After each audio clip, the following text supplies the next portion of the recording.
Hello bachcho, let's read this given question. So the given question says that the electric dipole placed in a uniform electric field is unstable if the angle between the electric field and dipole moment is. तो देखिए बच्चों, question में हमें क्या बोला गया है कि हमारे पास इलेक्ट्रिक डाइपोल है जो एक यूनिफॉर्म इलेक्ट्रिक फील्ड में है, पर वो अनस्टेबल है। तो वो अनस्टेबल कब रहता है?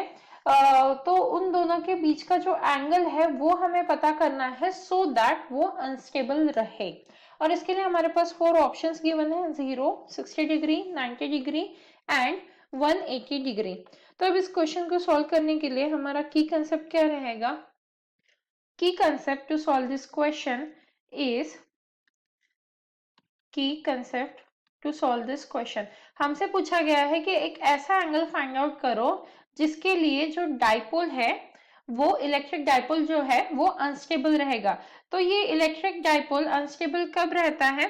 The dipole is aligned when dipole is aligned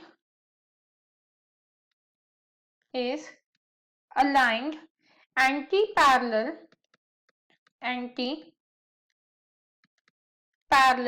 to the electric field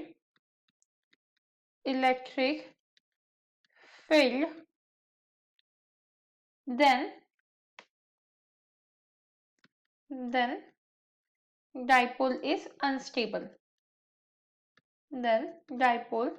is unstable. तो देखिए की कंसेप्ट से ये बहुत क्लियर है कि जब हमारा डाइपोल जो है वो इलेक्ट्रिक फील्ड के एंटी पैरेलल हो। एंटी पैरेलल का मीनिंग क्या है? मान लीजिए इलेक्ट्रिक फील्ड इस डायरेक्शन में है तो हमारा डाइपोल किस डायरेक्शन में होना चाहिए? उसके अपोजिट डायरेक्शन में, but parallel to electric field. तो ये हो गई हमारी डाइपोल की डायरेक्शन और ये हो गई इलेक्ट्रिक फील्ड की डायरेक्शन। जब ऐसी सिचुएशन होती है तो हमारा डाइपोल क्या होता है? अनस्टेबल होता है। इसी को हम एंटी पैरेलल कहते हैं। तो अगर ये सिचुएशन में डाइपोल अनस्टेबल है तो इन दोनों के बीच का अगर हम एंगल देखें तो एंगल कितना आ जाएगा हमारा यहाँ पे? 180 डिग्री, क्योंकि ये एंटी पैरेलल है। और अगर मान लीजिए कि theta is equal to 0 degree है तो ये जो डाइपोल है इस सिचुएशन में क्या होता है? स्टेबल रहता है। तो अगर थीटा इज इक्वल टू 0 है तो डाइपोल क्या है हमारा? स्टेबल है। बट अगर theta is equal to 180 degree है तो डाइपोल क्या है? अनस्टेबल है, क्योंकि वो इलेक्ट्रिक फील्ड से एंटी पैरेलल है। तो इसीलिए यहाँ पे हमारा फाइनल आंसर क्या आ जाएगा? ऑप्शन डी, क्योंकि हमें पूछा गया है कि वो कब अनस्टेबल रहेगा।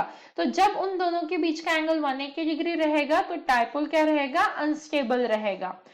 Hence, the final answer for the given question is option D. Hope you understood it well. Best of luck.